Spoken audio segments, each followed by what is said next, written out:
Welcome to Devasena అభిరుచులు. ఇప్పుడు మనం దొండకాయ ఫ్రై చేసుకుందామండి. ఫంక్షన్లో పెట్టే దొండకాయ ఫ్రై లాగా చేసుకుందామండి. ఇప్పుడు మనం దొండకాయల్ని శుభ్రంగా కడిగి పక్కగా పెట్టుకోవాలండి. లైక్ చేయండి, షేర్ చేయండి, సబ్స్క్రైబ్ చేయండి. కొత్తగా మా ఛానల్ చూసే వాళ్ళు ఉంటే సబ్స్క్రైబ్ చేయడం మర్చిపోవద్దండి ప్లీజ్. దొండకాయల్ని ఈ విధంగా సన్నగా పొడవుగా కట్ చేసి పెట్టుకోవాలండి. ఈ దొండకాయలు కట్ చేయడమే టైం పడుతుంది, కానీ కర్రీ మాత్రం త్వరగానే చేసుకోవచ్చండి. ఈ విధంగా సన్నగా పొడవుగా కట్ చేసుకోవాలి. ఇది మొత్తం కట్ చేసి పక్కగా పెట్టేసుకొని ఇప్పుడు స్టవ్ మీద కడాయి పెట్టుకొని కడాయిలో కొంచెం ఆయిల్ ఎక్కువ వేసుకోవాలండి. ఇవి డీప్ ఫ్రై లాగా చేసుకుంటాం ఫస్ట్, కాబట్టి మనం ఆయిల్ కొంచెం ఎక్కువ వేసుకొని, మరి కొన్ని వేయకుండా కొంచెం ఎక్కువ వేసి వేపుకోవాలండి. ఒక అర్ధ కేజీ తీసుకున్నాం మనం, అర్ధ కిలో మనం 2 సార్లు వేపేసుకుందామండి. అంత పావు కిలో అని వేపేసుకుంటే అయిపోతుంది. ఈ ఫ్రై మాత్రం ఫంక్షన్లో ఎక్కువగా తింటూ ఉంటామండి. మనం మామూలుగా ఇళ్ళల్లో తక్కువే చేసుకుంటాం, కానీ ఫంక్షన్లో మాత్రం తిన్నప్పుడు అబ్బా ఇది భలే ఉంది, ఎలా చేశారో ఏమో అనుకుంటాము. సేమ్ టేస్ట్ వచ్చేటట్టు నేను చేశానండి. ఎలా చేశాను అనేది మీకు చూపిస్తున్నా ఇప్పుడు నేను. బాగుందండి. సామాన్యంగా ఇళ్ళల్లో మనం ఇలాంటి డీప్ ఫ్రైలకు ఇష్టపడము, కానీ అప్పుడప్పుడు తినాలనిపించి ఇలా చేసుకుంటున్నామండి.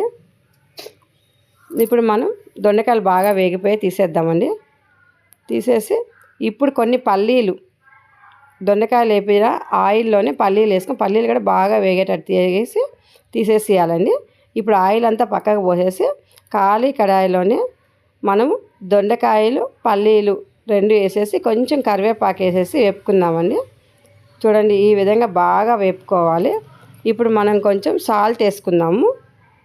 సాల్ట్ ఇప్పటివరకు వేయలేదండి, ఇప్పుడే వేస్తున్నాం కాబట్టి సాల్ట్, కొంచెం పసుపు, ఈ 2 వేసేసి కూడా బాగా కలుపుకోవాలండి. ఎందుకంటే సాల్ట్ మొత్తం కూడా దొండకాయలకు బాగా పట్టాలి, బాగా వేపుకోవాలండి. ఇప్పుడు మనం కొబ్బరి పొడి వేసుకుందామండి. ఈ ఫ్రైకి మెయిన్గా కావాల్సింది కొబ్బరి పొడేనండి. కొబ్బరి పొడి ఎంత వేసుకున్నా బాగుంటుంది. కొబ్బరి పొడి వేసేసి బాగా కలపాలండి. ఇది కూడా బాగా వేగిపోవాలి. కొబ్బరి పొడి ఎంత వేగితే అంత బాగుంటుందండి. మంచిగా వేపేసుకోవాలి.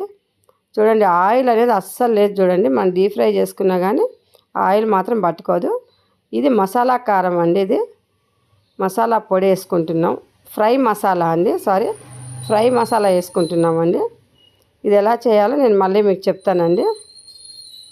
చూడండి, ఈ విధంగా మొత్తం కలిపేసుకోవాలి. మొత్తం కలిపేసుకుంటే కర్రీ రెడీ అయిపోయిందండి. సర్వింగ్ బౌల్లో తీసుకొని సర్వ్ చేసుకోవడమేనా. చూడండి, చూస్తుంటేనే తినేయాలా అనిపిస్తుంది కదా. అంత టేస్ట్ కూడా అంతే బాగుందండి. సూపర్ టేస్ట్ వచ్చింది ఈసారి ఇది. చూడండి, పిల్లలకు కూడా ఈ విధంగా చేసి పెడితే బాక్సులకి ఈజీగా పెట్టేసి వచ్చండి. చాలా బాగుంటుంది. మీరు కూడా చేసుకొని తిని చూసి ఎలా ఉందో చెప్పండి. Thank you for watching.